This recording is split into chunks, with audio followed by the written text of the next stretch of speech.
What's up, my people? Welcome to Vertical Football. Welcome to another episode of 5 Things We Learned. Viktoria Plzen 1, Manchester United 2. A brace from Rasmus Hojlund. Guys, a lot of interesting talking points in this match. As usual, this is 5 Things We Learned. Let's jump right into it. The first thing I want to say is a lot of worrying signs from this Manchester United team. No visible playing pattern. No mental picture of what they want to do on the pitch. It's really sad to say, really, because I know we can keep blaming the coaches and say, okay, it's Ten Hag, it's Amorim, it's this pattern, it's this tactics. But I think, there's only a little that a manager can do in terms of relating the idea, his own style of play to the players. And the first level of every player is to understand what the manager wants and replicate it. Okay, first of all, have a mental picture of what the manager wants to play football like. Then from there, when you have a mental picture, then it will now replicate itself on the pitch. And I think the first thing I saw into this match was these players, either they don't have a mental picture of the game that the manager wants, or they are quick to throw it in the dustbin when the game starts. Because, the first half was terrible, really. Terrible. You are playing a Viktoria Plzen that is not even in their league is not even maybe in the first 10 leagues in the world, and you are playing them, and your first shot of target is in the 31st minute. It's really surprising. Really, this is a Manchester United team that is playing for that's playing the Premier League. That has a lot of star players. Star players. So there's a lot of issues, no mental picture, and I just feel the journey is really far, really far, because once you don't have that mental picture, it just shows that a lot of things are not going well. The second thing I want to say is I've said it before that there are two types of players in the world of football.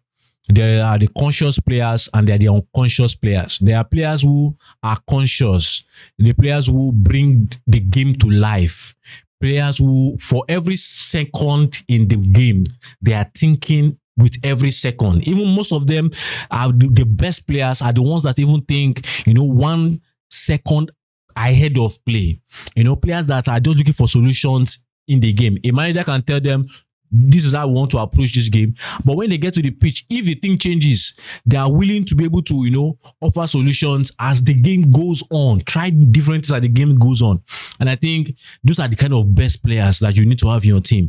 But a lot of these Manchester United players are the second class of players where they are unconscious in the sense that when they enter the pitch, what they are doing is not something that is by the moment. It's what they have stored in their memory that they want to do.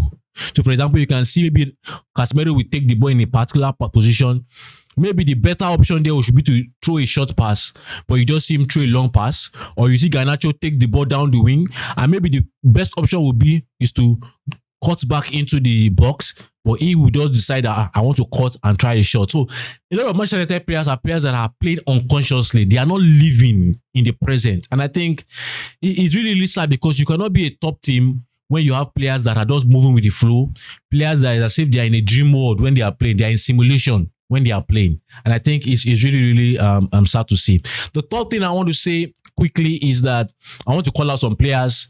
I think I have 3 of them majorly. The first is Casemiro.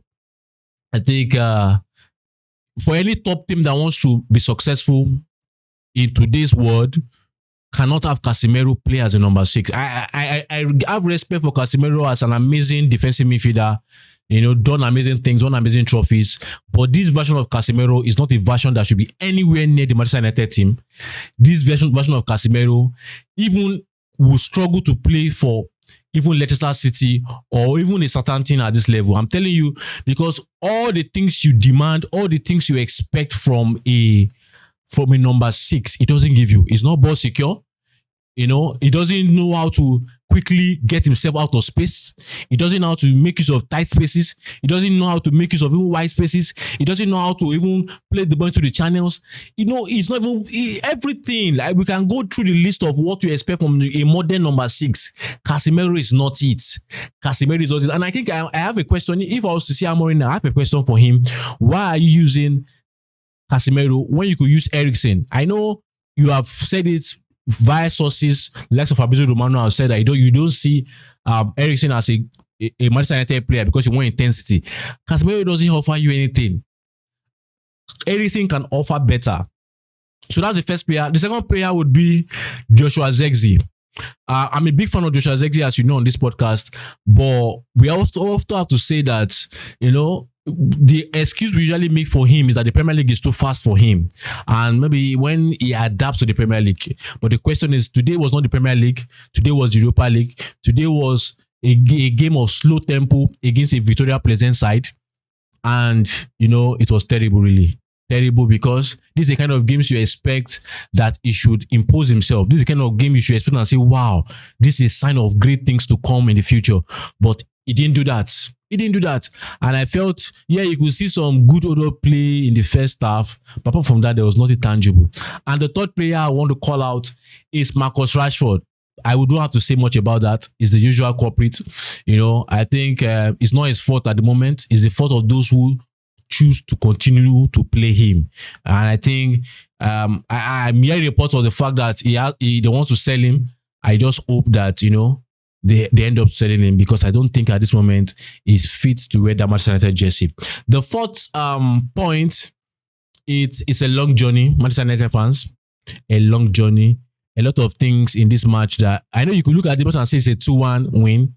It's not pleasing. If you want to be honest with yourself, this wasn't a pleasing match. This was a match that had a lot of, you know, sad moments, really. I thought it was sad moments, because it shouldn't be these are the kind of sides you should meet and use them to build your confidence by maybe beating them 3-0, 4-0, or 5-0, you know, and you are struggling, you know, to even get to come back from one go down, you know, and, you know, from a mistake, is a useless mistake from onana, you know, and you're coming back to play 2-1.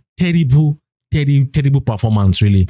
And I feel the last point would be, guys, buckle up. As I said earlier, buckle up. The number of matches we have after this Plzen game, starting from Manchester City, I don't really see us picking a lot of points, really. I have to be very honest with you. As you know, I'm always honest with you.